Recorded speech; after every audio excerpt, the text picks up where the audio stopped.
Greetings from Northumberland.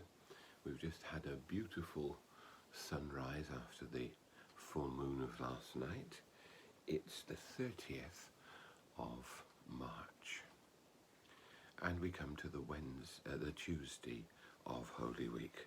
I'm rushing ahead of myself.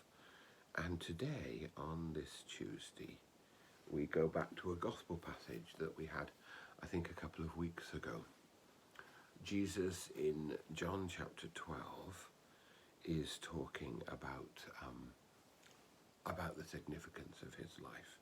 We start off with the Greeks who came to Philip, who wanted to see Jesus, and Philip tells Andrew, and Philip went to Jesus. And Jesus replies in this sort of enigmatic way. The time has come, the hour has come, for the Son of Man to be glorified. Very truly I tell you, unless a grain of wheat falls to the earth and dies, it remains a single grain. But if it dies, it bears much fruit. And then he goes on to say, I'm troubled. I am facing sorrow. But then when I am lifted up from the earth, I will draw all people to myself.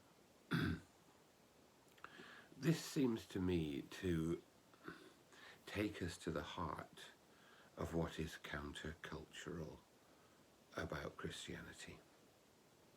And that's very important for us to hold on to.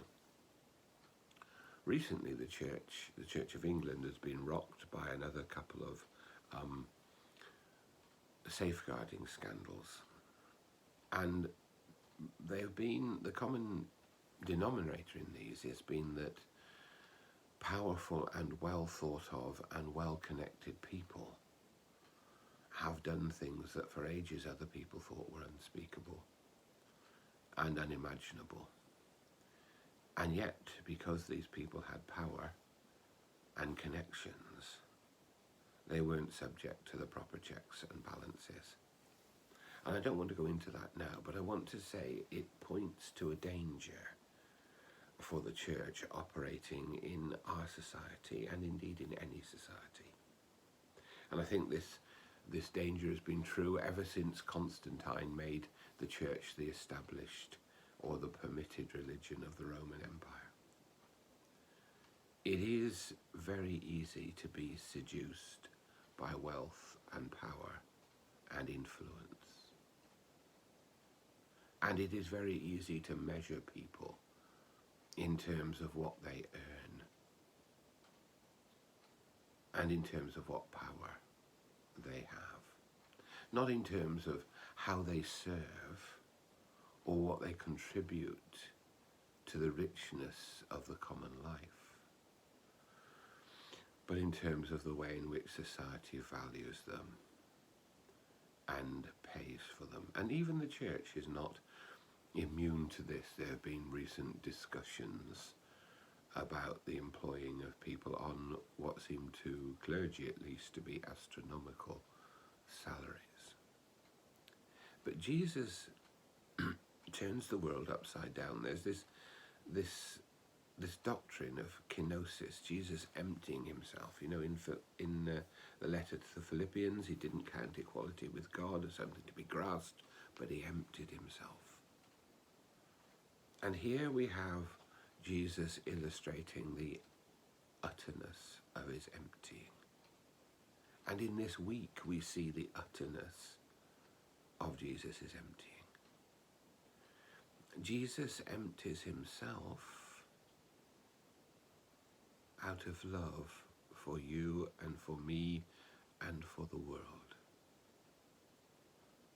And by this countercultural emptying, he is lifted up and he can draw us to himself. As we share Holy Week, I think it's an important challenge for all of us as individuals, and it's an important challenge for us as the church. Can we be countercultural? Can we take on that mantle that Jesus calls us to, of living in his way, of dying so that we may have new life, of emptying ourselves so that we may be open and available to receive all that God wants to give us? Jesus shows us that way. It is not an easy path, it is sometimes a costly path, but it is the path of love. And may God bless us in all.